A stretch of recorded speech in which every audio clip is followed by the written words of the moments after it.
Sebelum kita mulai membahas soal ini, terlebih dahulu admin menyampaikan mengenai SOTK Penata Layanan Operasional. SOTK adalah singkatan dari susunan organisasi dan tata kerja. Dalam konteks penata layanan operasional, SOTK menggambarkan bagaimana posisi, tugas, fungsi, wewenang, dan hubungan kerja penata layanan operasional di dalam suatu organisasi. Karena penata layanan operasional bisa bekerja di berbagai jenis organisasi pemerintah, swasta, nirlaba, maka SOT-nya pun bisa berbeda-beda. Berikut adalah gambaran umum SOTK Penata Layanan Operasional, beserta beberapa variasi yang mungkin ditemui. Posisi penata layanan operasional dalam organisasi. Di bawah subbagian seksi bidang tertentu, ini adalah struktur yang umum, di mana penata layanan operasional berada di bawah unit yang menangani urusan umum, administrasi, layanan, atau operasional. Contohnya, subbagian tata usaha, seksi pelayanan publik, bidang operasional. Di bawah kepala bagian kepala kantor direktur, dalam organisasi yang lebih kecil, penata layanan operasional mungkin bertanggung jawab langsung kepada pimpinan tertinggi. Bagian dari tim unit khusus, terkadang, penata layanan operasional ditempatkan dalam tim khusus yang menangani proyek atau layanan tertentu. Tugas dan fungsi penata layanan operasional umum. Pelaksanaan layanan, memberikan pelayanan langsung kepada pengguna pelanggan, baik secara tatap muka, daring, maupun melalui media lainnya. Pengelolaan administrasi, melakukan kegiatan administrasi terkait layanan, seperti pencatatan, pengarsipan, dan pelaporan. Pengoperasian sarana dan prasarana, memastikan sarana dan prasarana pendukung layanan berfungsi dengan baik. Koordinasi, berkoordinasi dengan unit kerja lain untuk kelancaran layanan. Pemantauan dan evaluasi, memantau dan mengevaluasi pelaksanaan layanan untuk perbaikan berkelanjutan. Wewenang penata layanan operasional bergantung pada organisasi. Menggunakan sarana dan prasarana, berhak menggunakan sarana dan prasarana yang dibutuhkan untuk pelaksanaan tugas. Mengakses informasi, berhak mengakses informasi yang relevan dengan tugasnya. Memberikan informasi kepada pengguna, berhak memberikan informasi yang dibutuhkan oleh pengguna layanan.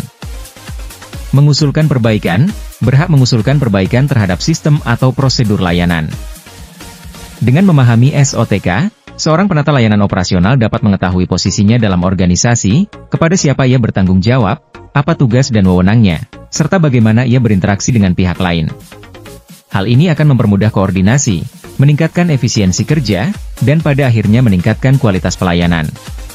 Berikut ini contoh soal-soal P3K tahap 2 penata layanan operasional tahun 2025. Silahkan dipelajari baik-baik soalnya. 1.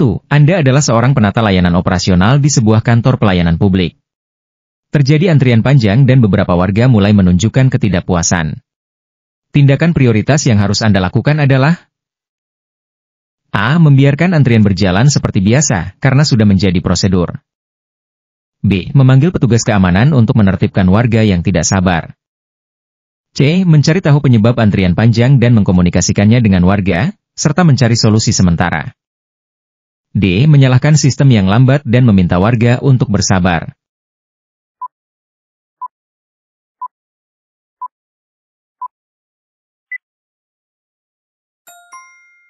Jawaban, C. Sebagai penata layanan operasional, Anda bertanggung jawab untuk memastikan kelancaran pelayanan.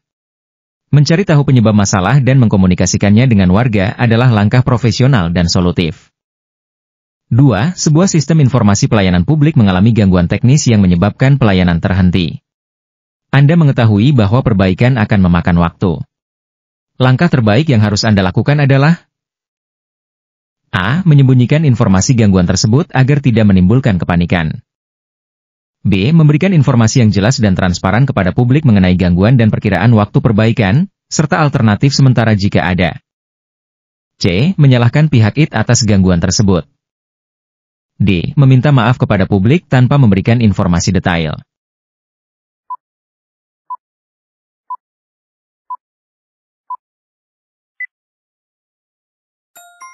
Jawaban, B. Transparansi dan komunikasi yang efektif adalah kunci dalam situasi krisis.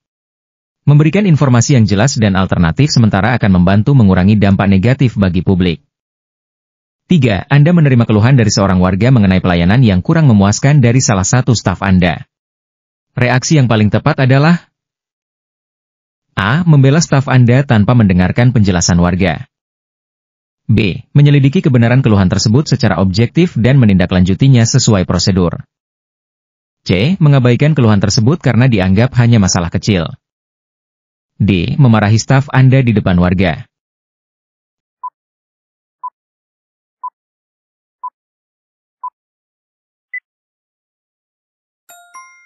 Jawaban B. Penanganan keluhan yang profesional dan objektif penting untuk menjaga reputasi organisasi dan meningkatkan kualitas pelayanan.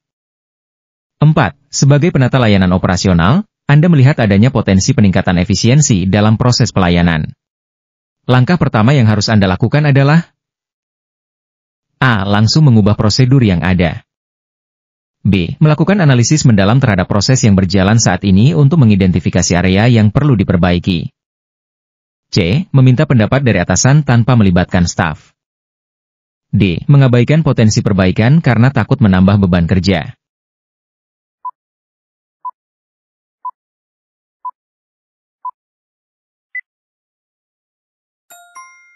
Jawaban B. Analisis yang mendalam penting untuk memastikan perubahan yang dilakukan efektif dan tepat sasaran. 5. Anda bertanggung jawab atas pengelolaan anggaran operasional. Anda mendapati adanya potensi pemborosan pada salah satu pos anggaran. Tindakan yang tepat adalah A. Mengabaikannya karena dianggap bukan masalah yang besar. B. Melaporkan temuan tersebut kepada atasan dan mencari solusi untuk efisiensi anggaran. C. Menutupi potensi pemborosan tersebut. D. Menggunakan sisa anggaran untuk keperluan pribadi.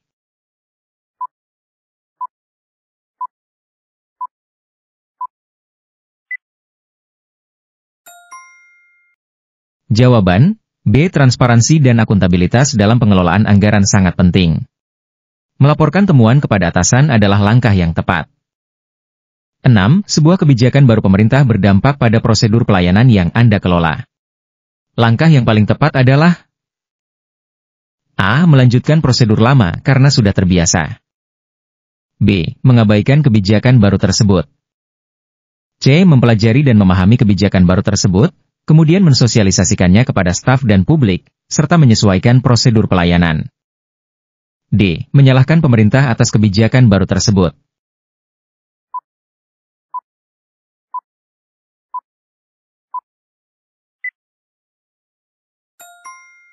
Jawaban C. Sebagai penata layanan operasional, Anda bertanggung jawab untuk memastikan pelayanan berjalan sesuai dengan kebijakan yang berlaku. 7. Anda melihat adanya perbedaan pendapat yang cukup signifikan antara beberapa staf Anda terkait dengan implementasi sebuah prosedur baru. Langkah yang paling efektif untuk menyelesaikan masalah ini adalah A. Membiarkan perbedaan pendapat tersebut berlarut-larut. B. Mengambil keputusan sendiri tanpa mendengarkan pendapat staf.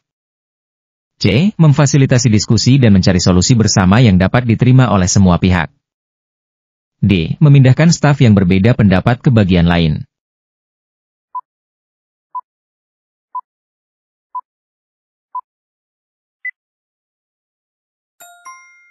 Jawaban C. Komunikasi dan kolaborasi yang baik penting untuk menyelesaikan konflik dan mencapai tujuan bersama.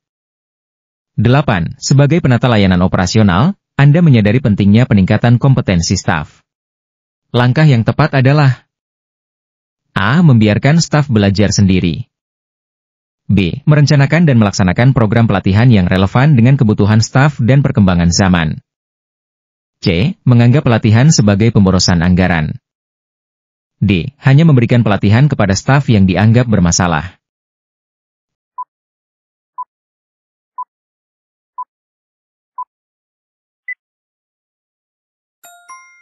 Jawaban B. Pengembangan kompetensi staf penting untuk meningkatkan kualitas pelayanan dan kinerja organisasi. 9. Anda menghadapi situasi di mana terjadi lonjakan permintaan layanan yang melebihi kapasitas yang ada. Strategi adaptif yang dapat Anda terapkan adalah A. Menolak sebagian permintaan layanan. B. Menerapkan sistem antrian dan memberikan prioritas kepada kasus-kasus yang mendesak, serta mengkomunikasikan situasi tersebut kepada publik. C. Membiarkan semua permintaan layanan menumpuk tanpa solusi. D. Menyalahkan publik atas lonjakan permintaan tersebut.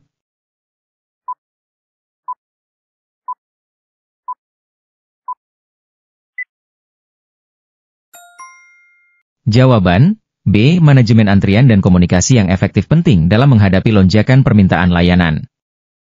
10. Dalam konteks pelayanan publik yang modern, pemanfaatan teknologi informasi sangat penting.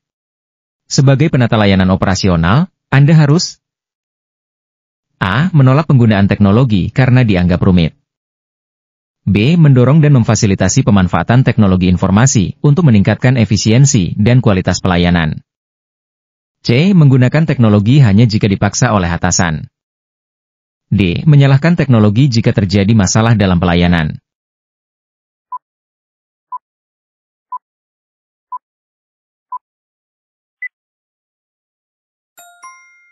Jawaban B. Teknologi informasi dapat meningkatkan efisiensi, transparansi, dan aksesibilitas pelayanan publik. 11. Dalam sistem pelayanan akibat adanya pembaruan perangkat lunak. Banyak staf yang belum familiar dengan sistem baru tersebut. Langkah terbaik yang harus Anda lakukan adalah A. Membiarkan staf beradaptasi sendiri dengan sistem baru. B. Mengadakan pelatihan dan pendampingan intensif bagi staf terkait penggunaan sistem baru, serta menyediakan panduan yang mudah dipahami. C. Menyalahkan pihak pengembang perangkat lunak atas perubahan tersebut. D. Meminta staf untuk tetap menggunakan sistem lama meskipun sudah tidak relevan.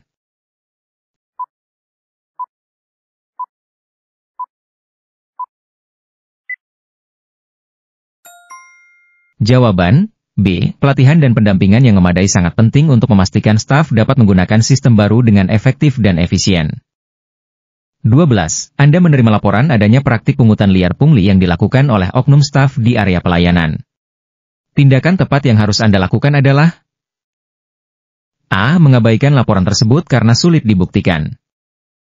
B. Melakukan investigasi internal secara menyeluruh dan melaporkannya kepada pihak berwenang jika terbukti adanya pelanggaran. C. Memindahkan oknum staf tersebut ke bagian lain. D. Memberikan peringatan lisan kepada seluruh staf.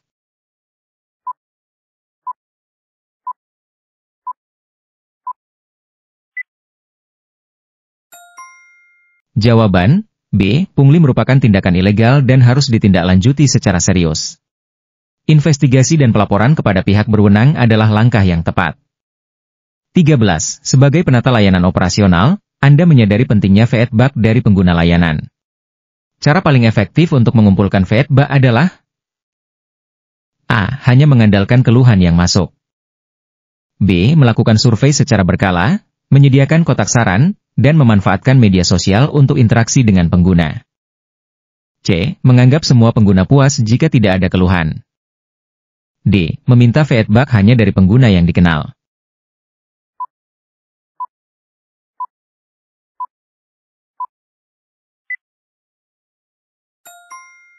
Jawaban B. Berbagai metode pengumpulan feedback akan memberikan gambaran yang lebih. 14. Anda bertanggung jawab atas pengaturan jadwal staf pelayanan. Terjadi situasi di mana beberapa staf tiba-tiba berhalangan hadir dalam waktu bersamaan. Strategi efektif untuk mengatasi kekurangan staf adalah A. Menutup sementara area pelayanan yang kekurangan staf. B. Melakukan rotasi staf dari bagian lain yang memungkinkan dan meminta staf yang bersedia untuk lembur. C. Membiarkan area pelayanan tersebut kosong. D. Menyalahkan staf yang berhalangan hadir.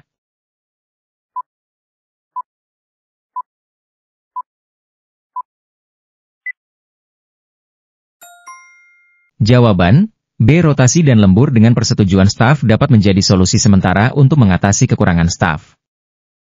15. Dalam upaya meningkatkan kualitas pelayanan, Anda berencana menerapkan sistem antrian digital. Faktor utama yang perlu dipertimbangkan sebelum implementasi adalah A. Harga sistem antrian digital. B. Ketersediaan infrastruktur pendukung misalnya jaringan internet dan perangkat. C. Tren penggunaan sistem antrian digital di instansi lain. D. Pendapat atasan.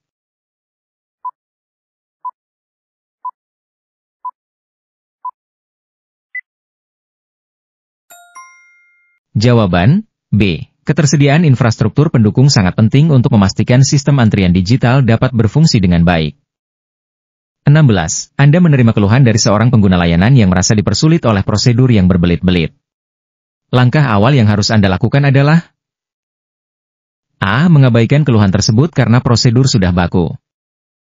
B. Mendengarkan dengan seksama keluhan pengguna dan mencatat poin-poin penting. C. Menyalahkan pengguna karena tidak memahami prosedur. D. Meminta pengguna untuk menghubungi atasan Anda.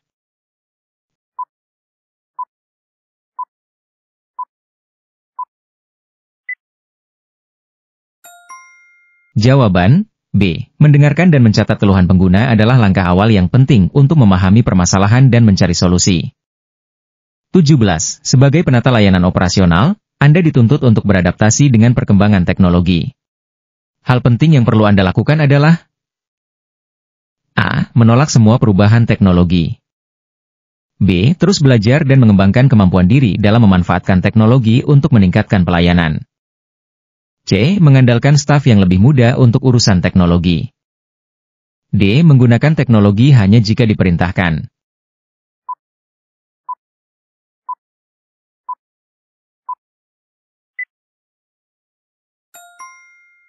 Jawaban B. Adaptasi dengan perkembangan teknologi penting untuk meningkatkan efisiensi dan efektivitas pelayanan. 18.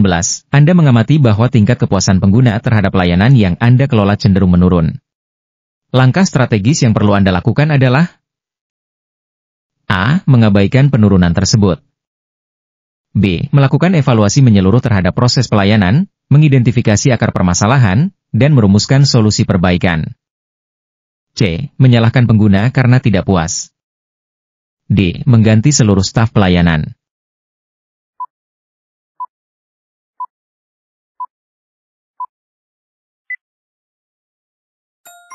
Jawaban B. Evaluasi dan identifikasi akar permasalahan penting untuk menemukan solusi yang tepat dan efektif. 19. Dalam konteks pelayanan publik, aksesibilitas berarti A. Kecepatan pelayanan. B. Kemudahan bagi semua orang, termasuk penyandang disabilitas, untuk mengakses layanan. C. Biaya layanan yang murah. D. Ketersediaan layanan 24 jam.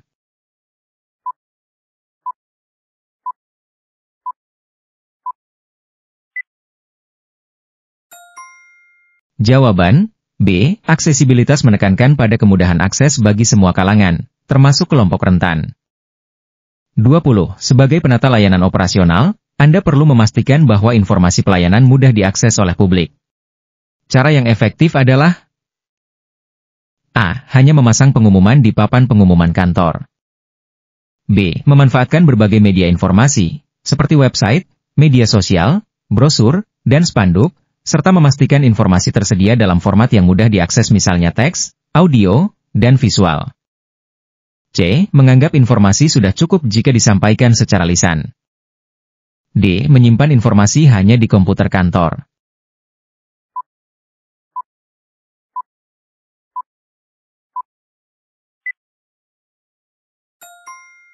Jawaban B. Memanfaatkan berbagai media dan format informasi akan memastikan informasi menjangkau halayak yang lebih luas.